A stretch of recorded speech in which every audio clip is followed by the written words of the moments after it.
का स्वागत है एनडीटीवी राजस्थान पर और मैं हूं आपके साथ शुभेंदु सिंह।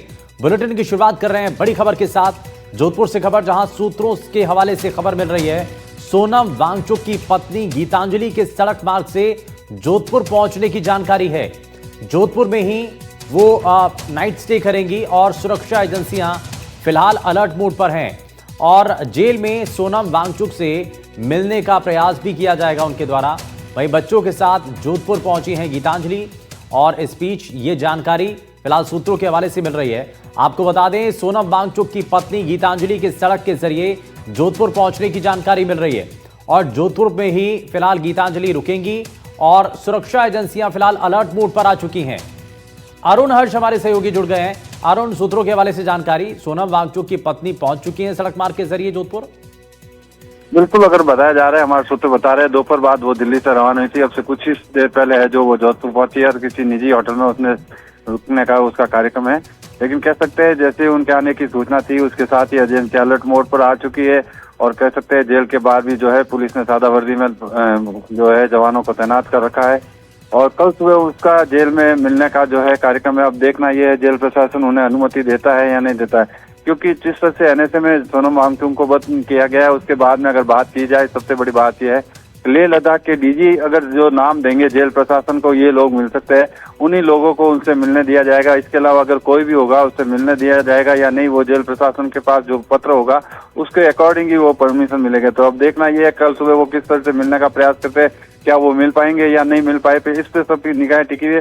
लेकिन कह सकते हैं सोनम वांगचुक जोधपुर पहुंची है, ये हमारे सूत्र बता रहे हैं। साथ ही साथ एक बात और मैं बताना चाहूंगा शुभेंद्र, जिस तरह से जो है एसएफआई और मार्क्सवादी कम्युनिस्ट पार्टी की तरफ से कल है दोपहर 1 बजे जिला कलेक्टर कार्यालय के बाहर प्रदर्शन करने की भी सूचना है। शांतिवादी और 2 अक्टूबर होने के कारण से उनका शांतिवादी तरीके से वो लोग प्रदर्शन करेंगे और जो है सोनम वांगचुक के वो साथ है। आप देख सकते हैं कल भी जिस तरह से जो है सांसद अमराराम यहाँ पहुंचे थे, सीपीआईएम के, जो उन्होंने भी मिलने का प्रयास किया था लेकिन उनको भी प्रशासन ने अनुमति नहीं दी। अब 2 अक्टूबर कल है और गांधी जयंती के अवसर पर जो है वो लोग कलेक्ट्रेट के बाहर प्रदर्शन करेंगे। वही जो है उनके परिवार और जो पत्नी है वो मिलने का प्रयास करेगी। शुभेंद्र, बिल्कुल, और ये बड़ा महत्वपूर्ण भी है क्योंकि जैसा आप रेफरेंस भी दे रहे हैं कि भाई इससे पहले सांसद अमराराम भी पहुंचे थे और उनको भी मिलने नहीं दिया गया था।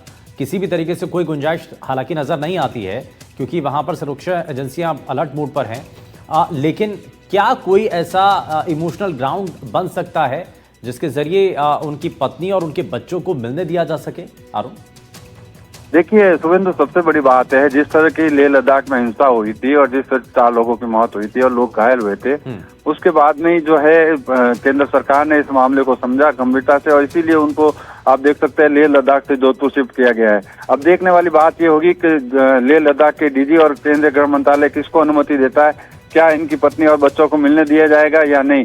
हमारे सूत्र ये भी बताते हैं हालांकि इस जेल में जो है सोनम वांगचुक लगातार जो जेल में नियम के अनुसार जो उन्हें खाना दिया जा रहा है वो ले रहे हैं, यानी कि कह सकते हैं वो बिल्कुल 24 घंटे कैमरे की निगरानी में पुलिस कंट्रोल रूम के साथ साथ जेल में जो कंट्रोल रूम बनाया हुआ है उस पर जो है उन पर निगाहें रखी जा रही है। साथ ही साथ केंद्र गृह मंत्रालय और स्टेट राजस्थान गवर्नमेंट के जो है गृह मंत्रालय लगातार जो है जेल प्रशासन से एक 10-10 मिनट बाद अपडेट ले रहे हैं सोनम वांगचुक के बारे में। तो यानी कि कह सकते हैं केंद्र एजेंसी पूरी अलर्ट मोड पर है, उन्हें कड़ी सुरक्षा में रखा गया है। साथ ही साथ उनका मेडिकल चेकअप भी लगातार किया जा रहा है।